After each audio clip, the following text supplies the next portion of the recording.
Hey guys! Oh, Hey! hey, Welcome to the Game Theory podcast. this This is is me and your. this is my Echo. Oh, you're getting echo? Yeah. You always have to put headphones in every week. I'll edit this in. Oh, I got away with it like 3 weeks. No, not 3 weeks. Like 3 or 4 times. I'll edit all this out. Don't worry. So anyone who's watching this on YouTube, I'm sorry. All right, testing. Hear me? Can you hear me? Yes, good. No more echo. That's perfect. All right, Hey. we'll do it again. Say hello again like it's the first time. Hey guys! Hey! Even better that time. It's me. It's me, your friend, Jeremiah. And this is David, my other friend. We're all friends. Let's talk about things and stuff. Video games are awesome. No, I still don't have an intro, so that's the one for this week. Yeah. So, David, something huge came out Friday, The Avengers. Did you watch it? Of course I did. I saw it yesterday. What did you think? It was worth the extra $5 I splurged to get the bigger seats and the bigger screen. I liked it. An extra $5? Yeah, they had like a new theater, and they're like, "You want to see our super deluxe theater?" And I was like, okay," because that was one at 12. It was like 11:50, and they're like, "Or you can see the regular one at 12:30." And I'm like, "I'm not waiting 40 minutes. I'll pay the extra $5." So I went to the slightly nicer theater. But I thought Nice. my other justification was in the slightly nicer theater at 12 o'clock on a Saturday, there won't be any little kids just like talking, because if you have kids, you're going to go for the cheap seats, right? Because you got to pay like for a bunch of kids. Yeah. This is what I'm thinking. So I'm sitting there in the back, and there's some teenagers kind of talking loudly, but it's the preview, so I'm like, they'll probably stop once the movie starts, whatever. And there's like one row behind me.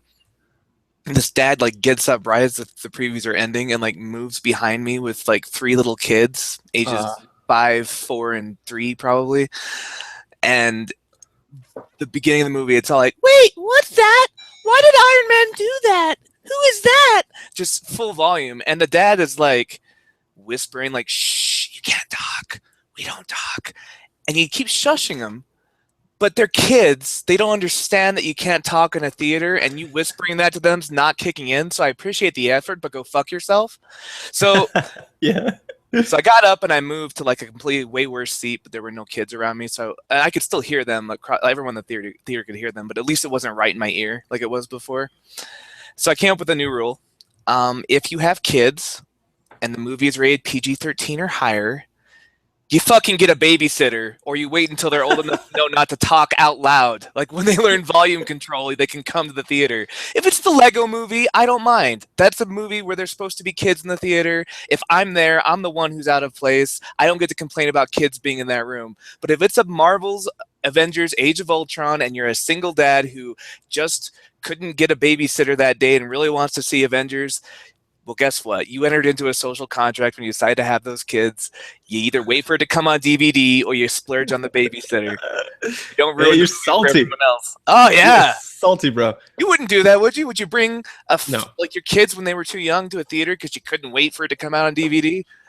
No, and I brought my kids, but that was like we practiced beforehand. Like that's what you do. You make sure that your kids can behave appropriately. Yeah, It's like and your kids are old enough to know how to whisper, right? Like they can control their voice volume at the Well, age of 9. and that's or funny because 6. one of them, Davian, actually did that. He spoke a little too loudly right away. Right? He's like, I thought this was the Avengers, and I was like, Davian, come here. And so I put him on my lap, and I made sure that like I kept it like right in his ear, and I was like, this is how loud we talk, and we practice inside voice all the time. So I just said inside voice, and eventually got it. But yeah, that was that sucks, dude. Sorry. Ours was pretty quiet. We had tons of kids in my theater. But It's just we live in a civilization of people. We all have to make certain concessions, and if you're going to have kids, that bears with it a certain amount of responsibility for the rest of us. right, like kids talking loudly in church is hilarious because church is boring. Kids Right. talking loudly during a video game or during a movie, that's you not paid okay. $15 or $13 to get in the theater. Like you're not paying to go to church unless you're donating freely of your own free will. Right. So it made me a little salty, but the movie was good.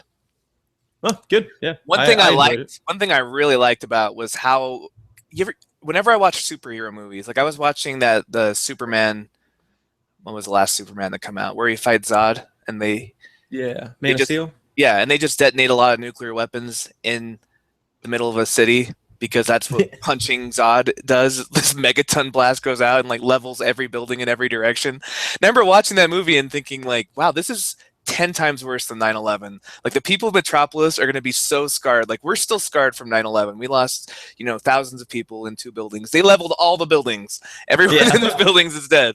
And so, but like Superman's not shaken up about it. Like he shouts no after killing Zod, but other than that, he doesn't seem to like really value life that much. So it always kind of bugs me in superhero movies when I'm just starting to count the collateral damage. Like whenever cars get thrown, I'm like, wait, were those empty cars? Somebody was in that car probably. No one just leaves their car parked. So I don't know. I always think about like the civilians, and this movie does a good job of actually, pointing that out, like saying, wow, there are civilians, like Iron Man scanning buildings to make sure there's nobody in them before he throws somebody into it. Like I won't go into spoilers, but one thing that when you guys watch the movie, I haven't seen it yet, like they do a really good job of saying, wow, turns out we actually value human life as a superhero. That's the thing. Yeah. Yeah, I thought the same thing. Like watching the Ninja Turtles movie, like they're fighting on top of stuff. Stuff's falling down. Just that's gonna kill people. Dude, you can't even drop a penny off the Eiffel Tower, or not the Eiffel Tower, the World Trade Center because it'll kill someone. And they're like, well, people are down there. There's tons of people. You're gonna hit someone with that penny probably. So yeah, the fact that like your entire buildings can get crushed in like Superman versus like man, I always want to call him Deathstroke. It's not Deathstroke. The big baby. Yeah. Doomsday. Doomsday, thank you. It's so easy. I don't know why I get those mixed up. It's like the names Todd and Scott. I get those mixed up every time. Why? They're not that. Just 2 D's and 2 T's, I think, is what does it. And that O sound. Yeah. But yeah. I liked like Todd is Todd. I liked the villain. I don't think it's a spoiler to say Ultron is in this movie because it's the name of the title. What? Age of what? I liked Ultron a lot. I love intelligent, kind of sarcastic villainy, so that was fun. Dude, and Whedon can write a freaking like hilarious evil guy. Yeah. Oh, man. He has a long track history of that, like Buffy, the Dr. Horrible sing-along blog, and then of course Firefly. Remember that he's like, "Are you lying? Am I lying? Never considered myself one, but I guess I do have a mighty roar." No, are you lying? Oh no. Yeah, it's pretty hilarious. But yeah, I really liked it. I thought one thing they didn't outline, which I'm a little peeved about, and this isn't a spoiler, but like there's been talks about World War Hulk, and they're talking about that they would consider it, right? I don't know if there's anything past that, so if you guys know, then let us know. But one of the things that's important there is that the Hulk gets stronger the angrier he gets, right? Like like anytime he fights the Abomination's usually stronger at first, which is one of his arch enemies. But then the Hulk gets madder and madder, and eventually he pummels Abomination. But in the beginning, Abomination's got this stable, kind of strength. And so, he starts lower and he goes higher. And with World War Hulk, I won't spoil anything, but if you read the comics, you know that like Hulk gets really, really mad about something, and he justly so, and he just lets it loose. So that didn't really happen, which I think is weird. But yeah, well, there's no World War Hulk that's been announced officially. But they have announced their next few years of movies, and one thing that was great to see was Spectacular Spider-Man is going to be joining the Marvel Cinematic Universe again from Sony. That is awesome. Yes. So, and this isn't confirmed, but what I read is that Marvel paid $0 for this. What? Yeah. So essentially, what the Sony spokesman said is like, we're not selling him for your money. We're selling him for your expertise. They want to see Marvel make a great Spider-Man movie because they just haven't been able to with Sony, and then kind of rejuvenate the characters so that when they come back and they make a Spider-Man movie with Sony, like people will be excited to see Spider-Man again. Plus, they're bringing I think Jeff Loeb. He's like it's not Loeb. It's one of their main Friedge, I think, the guy who's in charge of the Marvel Cinematic Universe, like the head honcho behind it. He's going to go to Sony to work on their Spider-Man movie after this. Cool. Okay. Well, good. Spider-Man, man. One of my favorite superheroes of all time, but man, he got screwed. I love Spider-Man, man. Spider-Man, man. He's got the powers of a Spider-Man. The powers of redundancy. I had some dude on the internet correct me he said something about repetition or something, and I was like, redundancy? And then he goes, actually, and he gives me this long spiel. This is on Reddit. Gives me this long spiel about how repetitiveness is the correct answer and redundancy is not. And I was like, I'm pretty sure those are synonyms, but okay. Yeah. But anyway, the internet, man. People are always wrong on it. Drives me Well, nuts. people like to be very pedantic on the internet because it's the only place they can be without getting punched. Yeah, exactly. But anyway, well, yeah, cool. Avengers, really enjoyed it. I think I always liked the Hulk. And then this one was just really clever. I was laughing like out loud quite a lot. Yeah, and it went into a lot of really cool like philosophical differences between the Avengers, more like inter-party kind of friction, which is what makes them an interesting team. Yeah, exactly. Yeah, I enjoyed it. Plus a lot of cameos, which I thought was weird. Like a lot of people coming on, and I was like, oh, I didn't expect to see so and so. So yeah, They really make the whole thing feel like one shared universe. Yeah, Marvel does exactly. really well. So cool. Like I'm watching Daredevil on Netflix, and one of the main storylines is Kingpin. Wilson Fisk is funding these construction projects. Like the idea is like whenever superheroes come to town, like business flourishes, there's a lot of place for corruption. And they keep referencing the incident 2 years ago in New York when most of the buildings got destroyed. And I was like, oh, dude, that's the Avengers 1. Like that lays the seeds for like this black market crime kind of to flourish as like all this money comes pouring into New York to help rebuild it. Oh, cool. Oh, that's smart. That's smart that people are, man, that's good. Yeah. And they're, the little like lieutenant, they're like, yeah, our guys got stopped by some guy in a black mask because like the Daredevil's doing his vigilante thing, street level crime, and he's like, one guy with a black mask took out all your guys. He's like, yeah, and he's like, did he have a magic hammer or maybe a suit of robot armor? He's like, no. He's like, then there's no excuse. That is awesome. Yeah. Oh man, but overall, very good. Loved it. Also started on your recommendation, the Kimmy Schmidt, the Unbreakable Kimmy Schmidt. Yeah. What do you think? That's hilarious, right? Like laughing out loud. Like there's even parts where I had a hard time breathing. That show is hilarious. Not just kind of funny. No, yeah, it's Tina Fey at her best, and you were looking for recommendations for comedy, and you were thinking 30 Rock, and I'm like, well, let's see if you like Tina Fey first, because Kimmy Schmidt is just like condensed Tina Fey into one season. So if you like one, you'll like the other. But I think Unbreakable's the better comedy because it goes dark, and I like dark comedies, like Cable Guy.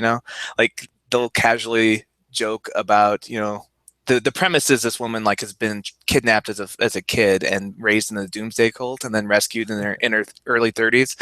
Yeah. And so they keep referencing some dark shit that went on in that bunker, but it's just like super comical. like, can I ask you a question? Yeah, there was weird sex stuff. What? It's just like, yeah, it's pretty hilarious. Plus, it's a good message. I mean, it's Tina Fey doing her feminism thing, where empowering women, and like don't let things get you down. You're unbreakable. Like go do something. Them females as strong as hail. Yeah, it's in the title. So good message, hilarious, and just hilarious. But I enjoyed it. It's a good show. I'm glad you watched it. I can't believe you recommended a good thing. That was good. It's almost like I have a spotless track record. Yeah, except come on, you know what I'm talking about. Do not bring that was Tim. Radiata Stories. I don't even love Radiata Stories. I don't even have never played it. You bought it for me. You got me a special pillow so I never had to move. This happened. Memories are infallible. That's true. But anyway, so enough about that kind of news about cool stuff. Let's talk about other cool stuff, which is video games. Yes.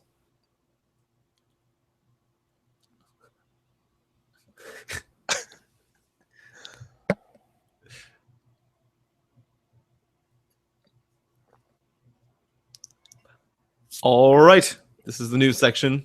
Any of our live viewers or anyone watching on YouTube is going to think we're really weird because you're just making weird faces between those two. The transition fair, our listeners probably think we're weird too, but for different reasons. Yeah, fair enough. Yeah, news section. So something hit earlier this week that I made a note of, and I don't know if you saw this, but are you excited about Arkham Knight coming out, the new Batman game? Yes. You are. Are you going to buy it like right when it comes out? I might even pre-order it now. Really? What got you so excited? Apparently, there are bonuses. Like, doesn't pre-ordering give you a Batgirl?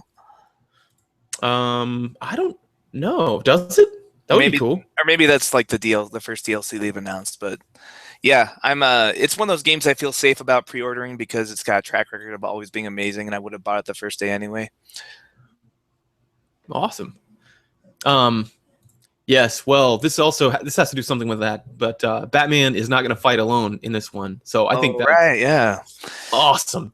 Really excited. They did a little teaser. They popped it out. I think it was earlier this week. That's when I saw it, at least when it was hitting a lot of the news outlets, and it showed Nightwing, who I think is awesome. I originally did not like. I liked his character design, but I didn't really. I was like, that's dumb. Why would he go be a superhero? But then I saw that DC. Did you see the Red Hood? Yes. With Neil Patrick Harris as the voice of Nightwing. That was amazing. If you guys haven't seen that, it is awesome. To go watch that. It's fun. But that and then like reading some more of his backstory. He's a pretty cool guy. Did you recommend the Red Hood to me? Is that how I saw it? I think so. You just told me it was good, and I just watched it right away, right when you said. Yeah, I guess. Why? What are you insinuating? This seems weird. That's not how it works in my experience. So I was confused. Yes. Well. And they made Robin not look dumb. Besides the fact that he has a shaved head, which I thought was weird. But yeah, he reminds me of the who played him in that Drew Barrymore, George. Oh, Chris O'Donnell. Yeah, he ran through the Chris O'Donnell Robin with the shaved head. Yeah, which was probably the best Robin. Not that there's a track record. I think he was the only Robin, to be honest, in movies. But he did all right. Minus the Gordon-Levitt. He did. Yeah, the very end of Batman. Oh, sorry, spoilers. Yeah. Spoilers for a 3-year-old movie. Joseph Gordon-Levitt. Yeah, I forgot about that. If they continue, which they probably won't. Yeah, I kind of thought they weren't. But anyway, so yeah, check it out. The cool thing is it's not just people. It's not that that they're just extra characters. It was hinting that you'll be able to play each one at some point or be able to swap out in the middle of battle because there's like co-op attacks you can do. So like, Batman will uppercut him and Nightwing will come flying in with a cake or something. Here's what I'm waiting for though. You're on Steam. I see you're playing Batman. I log into Steam, jump in your game. Boy wonder. That's awesome. That would, if they do like a online co-op, that would be just the end of it for me. I would just die of joy. I'd lose my shit. An open world Batman game where you can be like a Robin or Nightwing or Batman. Because I don't even like Batman. I'm not on the train, man. I don't think either of us are. The hype train. Yeah. He's awesome. I like him, but I get a little bad taste in my mouth when people are like, "He's the greatest." I'm like, "Oh, don't do that. Don't do that. Don't do that to me." Because now I have to argue against it, and I don't want to. I like him, but I find myself on the other side of the debate a lot, where I'm like, "Come on, his whole shtick is this." Whenever you say blank versus Batman, they go, "Well, he could invent something for it." I'm like, "Well, no shit. In that case, Tony Stark's the most powerful hero in the world.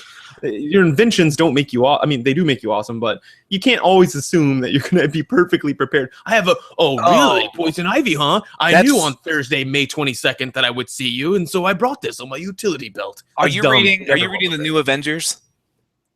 No. Oh my gosh, that's the premise for it. Like, there's this group called the Illuminati. It's the smartest men in the Marvel universe. So it's Doctor Strange, Richard Reed, Tony Stark. They're all just like in the secret cabal that kind of like makes the tough decisions to protect the world, and no one can know they exist.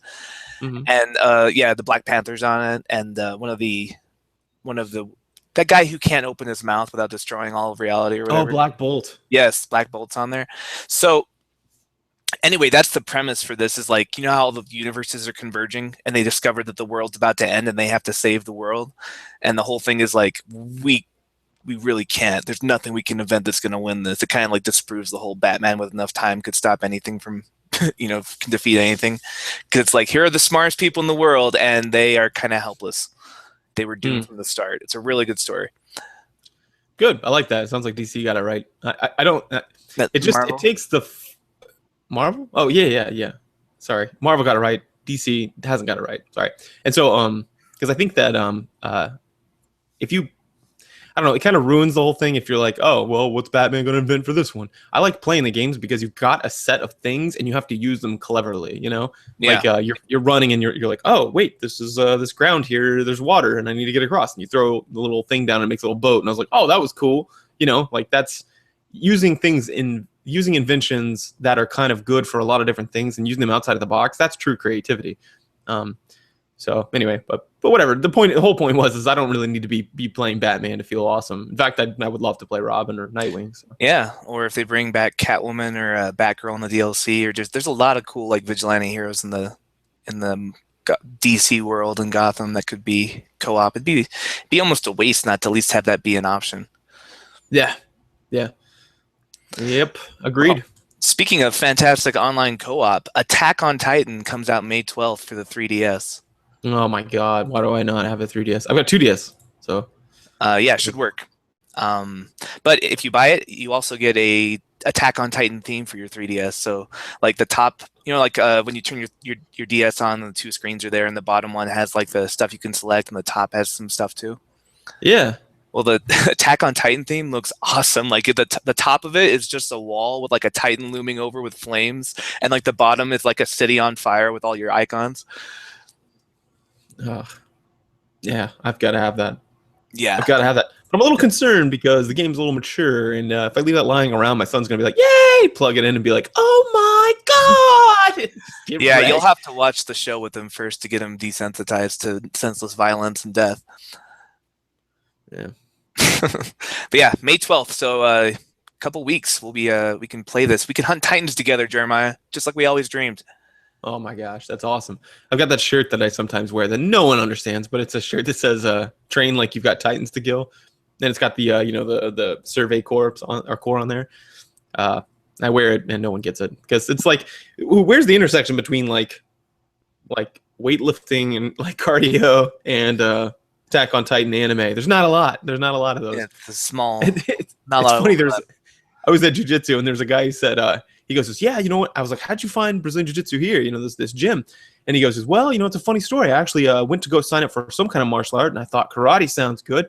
So I looked it up, and it said there's an Ole Miss karate club. And so when I went to go sign up, though, the guy, well, if I said that he looks like he loves anime, would you know what I mean?" And I just laughed because I was like, "Yeah, I mean." There are plenty of people who watch anime that are, I watch anime, you watch anime. Most of our listeners might watch anime. Some of them certainly do. And we're probably all pretty normal looking. But for some reason, that like exemplar, that iconic anime watcher is not going to be in the gym. Exemplar ever. Yeah. And they're not going to be like, "Oh, great shirt, bro. Hey, spot me on this lat lift, or whatever." So, yeah. But I'm excited about it. That'll be fun. Next news item, and this one I know some of us, at least on the Facebook page, already knew about, but man, Silent Hill. Did you hear about this? Yeah, some drama. Yeah, dude. Oh man. So what was gonna happen was Guillermo del Toro, the guy behind like The Walking Dead and stuff. Yeah, Del Toro. Yeah. Kind of a badass, right? Everyone's real excited about him. And then you also know Hideo Kojima. I don't know how to say that awesome, so I tried. The guy behind the Metal Gear Solid, right? They were doing a collabo on Silent Hill with Norman Reedus, the guy from Walking Dead and also from Boondock Saints.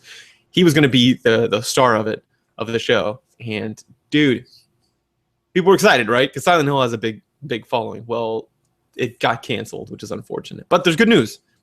They said, yes, this got canceled, but they're actually still talking to Del Toro about future projects. So, yeah, probably won't have Norman Reedus in it, but they may still get something along those lines. So, oh well, what can you do? I don't know why it got canceled. Like, I haven't heard anything about the reasons, but there's a lot of speculation. But anyway, yeah, that's the news item for me. So last news item for me, this week, May the 4th be with you.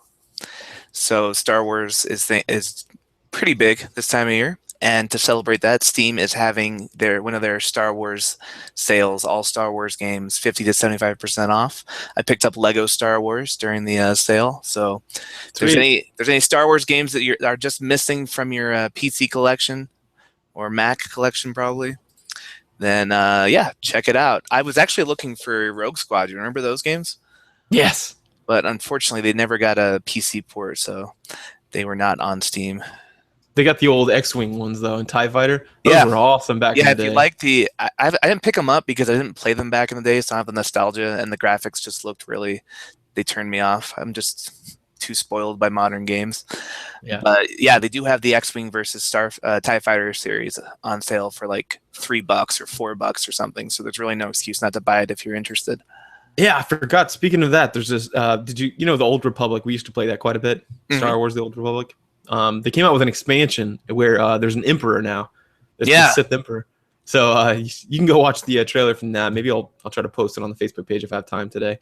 And it's pretty cool, man. I love the idea that there's this rise of an emperor, and then like these people are trying to go stop him because everybody wants to do that. Everybody wants to fight the emperor. Come on, it's awesome. Yeah. Well, you never finished the Jedi Knight story, did you? No. That's like the end battle for the Jedi Knight is you take down the Emperor. So you must have done one of those classic Emperor moves where you had a clone or something, or survived somehow. Yeah. Well, cool. Yeah, I'll have to play that, I guess. It's always on the back burner because like I really did love it. I just don't like grinding. I don't like questing. I don't like it. It's not my thing. Yeah. I know that you could kind of get lost in it. You'd put on a podcast or something, go quest in zones. Yeah, if I've got like an audiobook or a podcast, I can just do that in the background. Just keep my hands busy while I'm listening to something else. But it's not like there's more fun things to be doing right now. Gaming's always at a premium. Yeah, and to be honest, I think ever since Guild Wars, their leveling system, I just got spoiled. The playing, like fighting in Guild Wars is fun, like combat. At least if you're like an elemental mage or something, it's fun. You get to do all this cool stuff. You're running around, you're moving. It feels fun. And this is like a bunch of those like press 1, press 2, press 3. It's like a World of Warcraft kind of feel. Yeah. So I think a lot of people got away from that, and they were just on the last end of before that really took off. So. Anyway, it's out there. If you guys are big in the universe, you probably already know about it. But yeah, I was excited to see it. But that's my last news item. You want to? Do you have anything else? Just one little thing. The guy who created Smash Brothers, Masahiro Sakurai, was talking about DLC and how he views it, and he's just like. He says, like, the phrase DLC business is everywhere. Having to pay afterwards is extremely unsatisfying. I completely understand how customers feel. Being sold in pieces, what would normally be considered 100% altogether, is intolerable. So then he says, even with Smash Brothers, we could have kept out a few characters that are in the full game and sold them as DLC. Considering the development costs and the fact that content-wise it is already more than enough, if we were to pursue pure profit, that would have been the way to go. But he talks about how DLC is kind of a boon to the business because game development is so expensive now that it's beneficial to like squeeze a little bit of extra money out of the players. But he used the word loathe. He says he loathes that, and but he doesn't think that DLC should like not be used altogether. He just doesn't like the idea of chopping things out of the original game and then selling it to players separately. And so he says the truth is that the DLC for Smash Brothers was all developed after the full game was already completed. So like Mewtwo, Lucas that's coming out, some of the new skins, that's just stuff that they've added since, which I think is like what DLC should be, adding extra content, but not withholding it and then selling it to you piecemeal. Yeah, like I think of Castlevania, they did really well. Lords of Shadow storyline, like you play the entire thing, it's really fun, and you finish and you're like, some people like me were like, dude, I want more of this. And so whenever Alucard came out with his own storyline, I was like, hell yes, and I bought that DLC. So I like that, like, or like really cheap little skins or whatever. I don't buy many skins, but yeah, that kind of thing's really, and it helps. Like the thing is when you pay like a huge upfront box cost of like $70 or whatever, it's difficult to justify that to whether you have a significant other or you're all by yourself thinking about your own finances. It's just difficult. Whereas like if you're like, oh, a $30 game, that's no big deal, I can buy that, and then like, oh, $10 later, that's cool. As long as like overall you're not paying more than what you would have originally, I'm okay with that. If you're spacing out the payments a little bit. Yeah, or if it's like overtime. Like if in 7 months later some new characters come out for Smash Brothers and they're like $5 each, it's like cool. That like gets me back into a game I don't play anymore, which adds value to the original purchase. Yeah, I agree. But well, all right. If that's it, then we can move on to gaming experiences.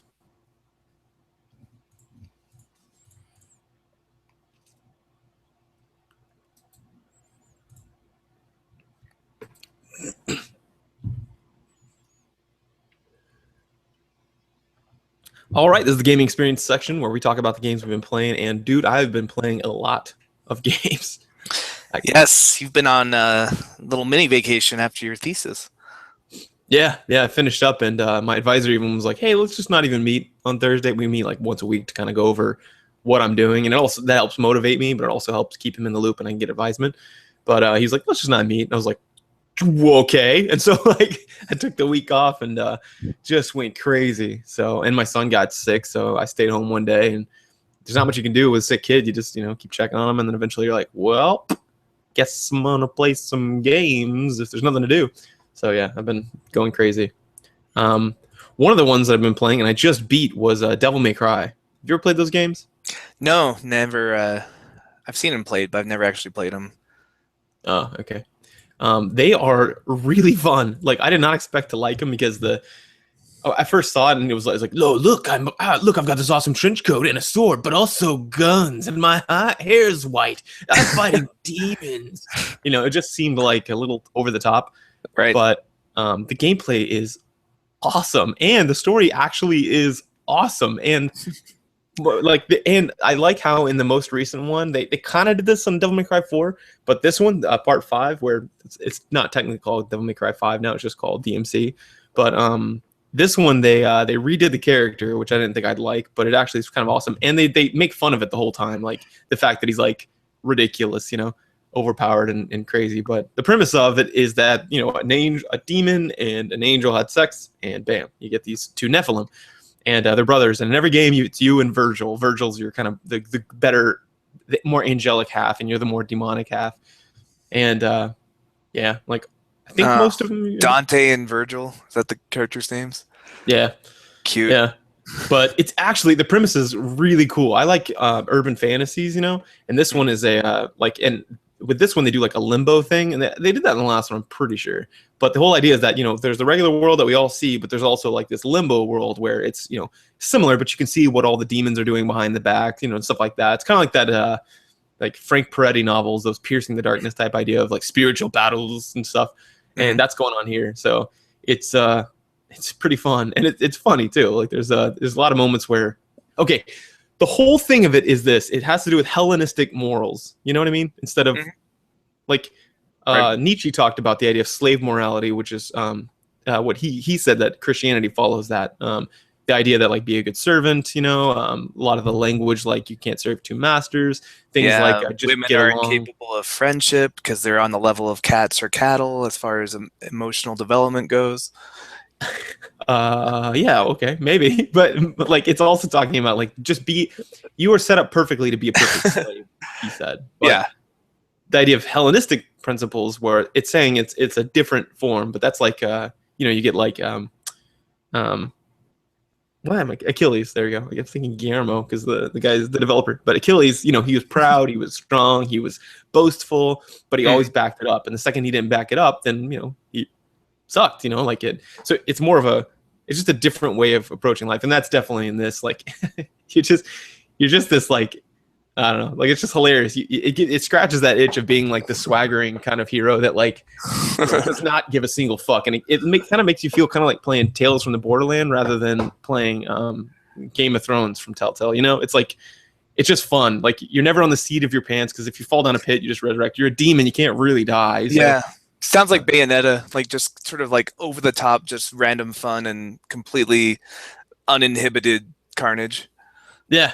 That's kind of what's going on. There's no effects because you're in limbo, and but it's cool because the whole time there's parallel things happening in the real world, which I love that shit. That's awesome. So it was just a lot of just fun. It's been a long time since I've just had like, well, not a long time, I guess, but fun like this, and the gameplay's fun. It's a lot of stringing combos together, and using your tools in inventive ways. It's just fun. I like it. I love that game. Little platform, a little adventure, some RPG elements, and yeah, lots of tools to use. So I really enjoyed it. When it finished, I actually thought, I was like, damn, that sucks that it's over. So this game was a lot of fun. But anyway, what have you been playing? I actually just bought the Final Fantasy VI iOS game on my phone because I Really? was feeling nostalgic for Final Fantasy of late. And it's fun. It's just as much fun as I remember. It ports well to the phone. It's kind of hard to like control where you're walking because you don't have buttons. But once you get used to that, it's cool. The music's still the same. The sprites all got like a facelift. They look a little different now, but I don't know. They're kind of cute. I like them. At first, I was very turned off to the new art style, but I like it now that I'm actually playing the game. And yeah, so anyone that missed that game in the '90s and wants to check it out, it's on the Android and iStore. It's like $15. Pretty fun game. Yeah, just that old school gameplay of like grinding in RPGs. It's really lost on me nowadays. Well, you don't really grind. I mean, there are random encounters, which probably would feel annoying to you if you have modern sensibilities, but you don't just, like, grinding is just like walking around and kill 20 boars to get to level 2 and then kill 30 boars to level 3, and then you can't fight the boss until you're level 5, so go kill some more boars. Like, it's not that. If you just fight every random encounter that comes your way, you're going to have enough levels to beat the game. But it's the random. I think what you don't like is probably the random encounters, not the grinding per se. No, maybe. Except right after Figaro Castle, I had to grind a little bit. I don't remember what it was for, but there's something I was trying to do. Yeah, you shouldn't have had to. I've never had to grind in that game. I've grinded because I want to get to level 99 and max the level cap, but you don't have to. Huh, okay. I don't remember. Maybe it was Gil. I was trying to get Gil or something to buy some stuff, like outfit everyone, but whatever it is. I felt myself grinding on a little bit.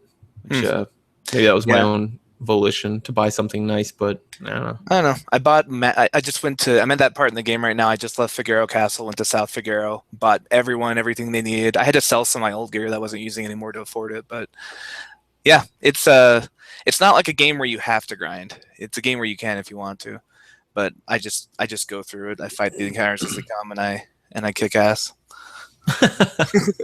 That's my problem. I wasn't kicking ass. Yeah, did you try believing in yourself? No, I didn't. Thank you. There's your problem. Yeah, there's the rub. Yeah, that's fun. Yeah, I've been playing that. That's cool. I already beat the Binary Domain last week, but that was a lot of fun too. It's just another one of those, like, that storyline was weird, dude. But yeah, but whatever. The gameplay was a lot of fun, and I think from a design standpoint, one of the most fun things you can do is and I heard about this in Heroes of the Storm, but movement based things, like letting people fly or grappling hooks. Like, any game there's a grappling hook, I tend to have fun at. Yeah. Have you had that experience? BioShock Infinite, or it's a Nintendo game, Bionic Commander. Oh yeah, Bionic Commando. Yeah. Yeah, like in Metroid, like, it's fun. And Devil May Cry used that a ton. Like, you're whipping stuff, you're like flying through the air, like just kind of like Spider-Man in it, because there's different hooks that you need to get to and stuff. And I just love it. Their boss battles, they use a lot of that movement in it. It kind of reminded me of Zelda. Do you remember Zelda, that fight? With the hook shot where you're zipping around the dragon. Yeah, the double hook shot. As soon as you get that, you just go crazy. You're just Spider-Man-ing around. It's so fun. That and little teleports, rolls, things that like make you move explosively, I think, is a lot of fun. And switching up the fights so that no fight's the same. Both did that very well. The Binary Domain, when it did that, it was awesome, and when it didn't, it was so frustrating. Like, when it was just like, you're in a room and there's missiles, keep running, and you get blown up, drop your gun, pick up your gun. Missiles. Like, Blizzard talked about this in developing Heroes of the Storm, was stuns. They're not fun. Because they're like, well, are we going to get like a what are those called? The Shadow Priests, that scatter everyone with a fear? And they're like, yeah, no, it turns out it's really frustrating to be running in a random direction and not have control of your character. In fact, we found that people don't like losing control of the character at all. Like, that sucks. Yeah, same thing in D&D. Like, when they were talking design things, they tried to limit the number of stuns and dazes because people hate skipping their turn, as it seems. It turns out that when you're playing a game and you don't get to play, it's not as fun. Yeah, there's a lot of things you can do to inhibit someone, but damn, it sucks just watching your character die in front of you. It's really frustrating. So, yeah, that's a positive thing. But I need to go back and finish Binary Domain. That game had a pacing issue with me. It felt like it was just like go go go go go go go go with no let up, and eventually just got fatigued. Yeah, it definitely did. There was no point where I like set down the controller and I was like, this is a good time to stop. Where Yeah. Devil May Cry definitely did. There's at the end of every level, it stops you and says, "Would you like to go to the main menu or retry that level?" Because a lot of people are big on performance in those games, like speed running it and getting a bunch of combos or whatever. Yeah, we talked about that in a few episodes ago. Just the idea of like rising action, climax, denouement, and these little loops, these little hills that make a story. Even if it's continually the stakes are getting higher, you got to have some like breathing time. You can't just always be running.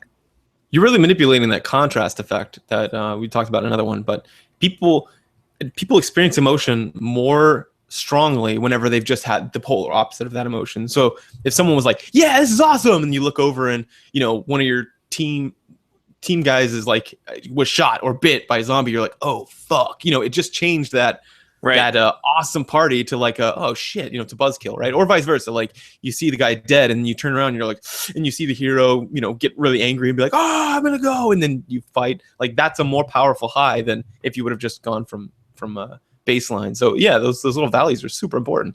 Kind of reset our central nervous system because over time nobody can hold that much excitement for that long.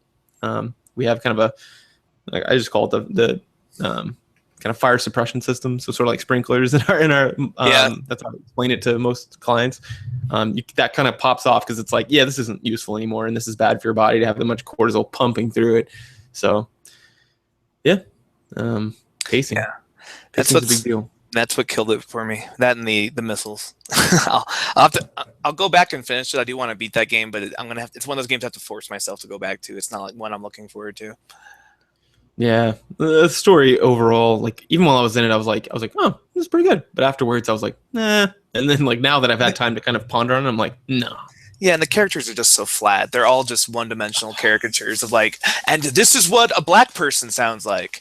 Hey, yo, bro, let's do it. Let's rock. I play for the NFL, and I'm in the Army too.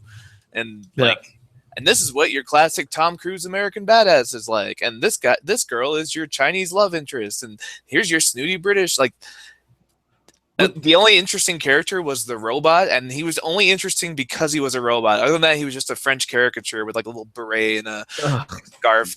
Yeah, that was it's cringeworthy. Their writing, and that sucks because if you're gonna hire people like Laura Bailey and Troy Baker, you need to give them a script. That's like putting like Anthony Hopkins on like a Saturday sitcom. Or yeah, it's like that. seeing Liam Neeson in Phantom Menace. Yeah, exactly. Yeah. Yeah, you deserve so much more. You were the chosen one. You're supposed to bring balance to this movie series, the trilogy. But yeah, anyway, well, cool. I guess with that, we can move on to our main section if you want to. Sure. Let's do it. Let's just do it.